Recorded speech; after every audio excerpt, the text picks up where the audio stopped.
तर नीट फेरपरीक्षेतही घोटाळा झाल्याचं समोर आलं। बीड आणि पुण्यानंतर आता कराडमध्ये एका विद्यार्थिनीच्या गुणांमध्ये तफावत पाहायला मिळते।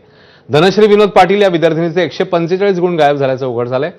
धनश्रीने OMR शीटची पडताळणी केली, त्यानुसार तिला 536 गुण नीट अपेक्षित होते, मात्र नीटने जाहीर केलेल्या निकालात तिला केवळ 391 गुण मिळाले आहेत। ही मोठी तफावत पाहून तिच्या घरच्यांमध्ये संभ्रम आणि असंतोषाचं वातावरण पाहायला मिळतंय। 536 मार्क्स यायला पाहिजे होते अकॉर्डिंग टू माझी OMR आणि जी आन्सर की NTA ने दिली होती, पण रिझल्ट मध्ये फक्त 391 मार्क्स आले। जवळपास 2.5 लाखाचा फरक रँकचा फरक पडतो।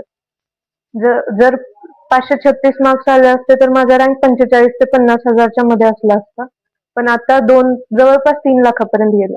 यामुळे माझा आत्मविश्वास पूर्ण खालावलाय। काय करायचं पुढे काही कळत नाहीये आणि फक्त बदलून यावा रिझल्ट हीच इच्छा आहे। बऱ्याच मुलांच्या मार्क मध्ये आणि आन्सर शीट मध्ये तफावत आहे, परंतु हे जर आलं नसतं तर काय झालं असतं।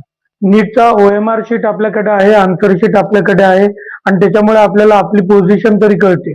तसं बघितलं तर 8वी 9वी 10वी पासूनच विद्यार्थी अभ्यास करतायत, फाउंडेशन कोर्स करतायत। ते 2-3 वर्ष, काही विद्यार्थी तर 2 वर्ष रिपीट करून 3 वर्ष रिपीट करून भविष्यासाठी प्रयत्न करतात आणि त्यांच्यासोबत जर असं घडत असेल तर विचार करण्यासारखी गोष्ट आहे। पुढे भविष्यामध्ये हे होऊ नये म्हणून काहीतरी उपाययोजना करणे आवश्यक आहे। नीटच्या फेरपरीक्षेत घोळ झाल्यावर आता